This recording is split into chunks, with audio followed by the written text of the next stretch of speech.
Assalamualaikum warahmatullahi wabarakatuh. Baiklah, ketemu lagi dengan saya di sini Ahmad Tarmizi Zakir, guru IPS di SMP Negeri 1 Basa Ampek Balai Tapan.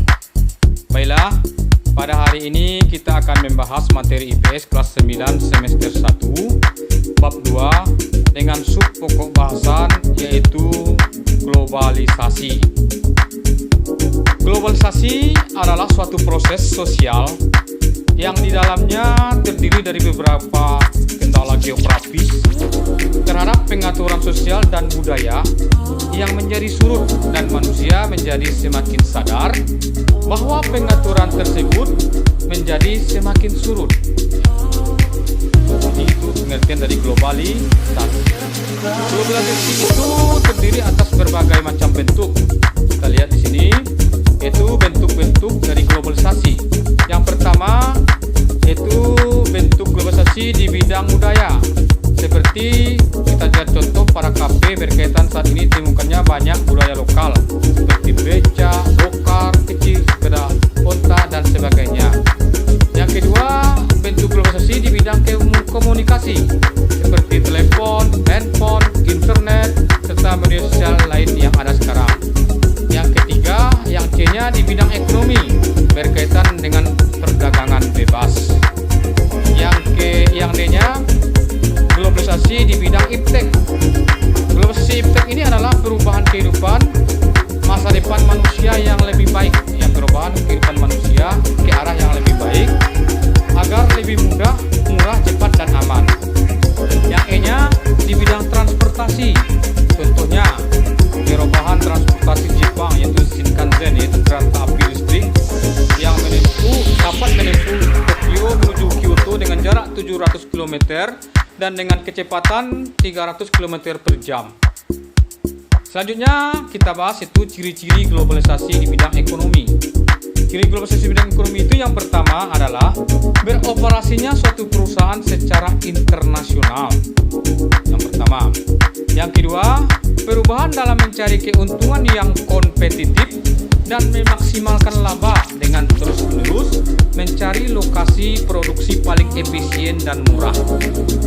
Jadi itu ciri globalisasi globalisasi ekonomi yang kedua. Yang ketiga, ciri globalisasi ekonomi yang ketiga adalah memiliki kemudahan jangkauan geografi yang membuat perusahaan dengan cepat memindahkan berbagai sumber dan operasi di seluruh dunia. Jadi jangkauannya di seluruh dunia. Yang keempat, menguasai 3/4 perdagangan dan sekitar 1/3 dari seluruh output perekonomian global. Jadi perekonomian secara dunia, perekonomian global menguasai 3/4 perdagangan perekonomian global. Itu artinya yang keempat. Selanjutnya, yang kelima yaitu adanya penghapusan seluruh batasan dan hambatan terhadap arus modal, barang dan jasa. Artinya penghapusan batasan-batasan hambatan yang menyebabkan arus masuknya modal, barang dan jasa. Yang keenam, batas suatu negara itu akan menjadi kabur. Jadi batas antar negara itu tidak lagi menjadi permasalahan di bidang perdagangan. Yang ketujuh, keterkaitan antara ekonomi nasional dan internasional itu semakin erat. Jadi keterkaitan antara ekonomi nasional dan internasional semakin erat. Yang delapan, membuka peluang pasar produk dari dalam negeri ke pasar internasional secara kompetitif. Jadi barang-barang produksi dalam negeri cepat masuk ke pasar internasional.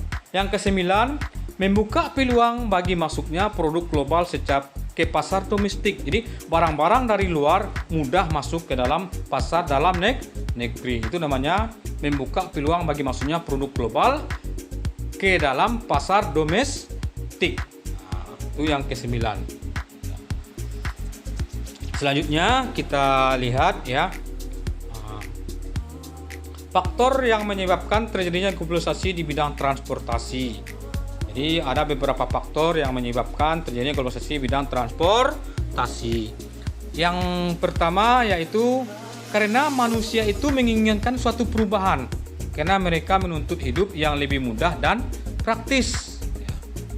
Karena manusia menuntut hidup itu agar lebih mudah dan praktis.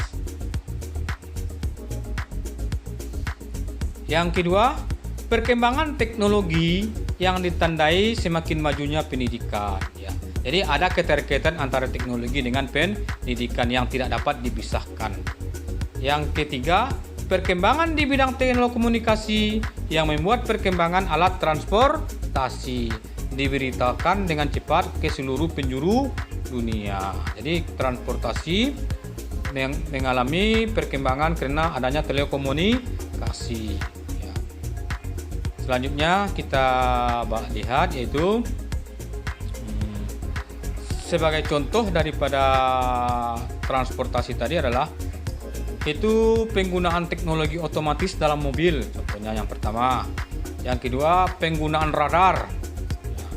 Yang ketiga, pendeteksi kecepatan lalu lintas yang dipakai dalam mobil sehingga mobil dapat mengurangi kecepatannya sendiri. Dipakai di dalam mobil itu.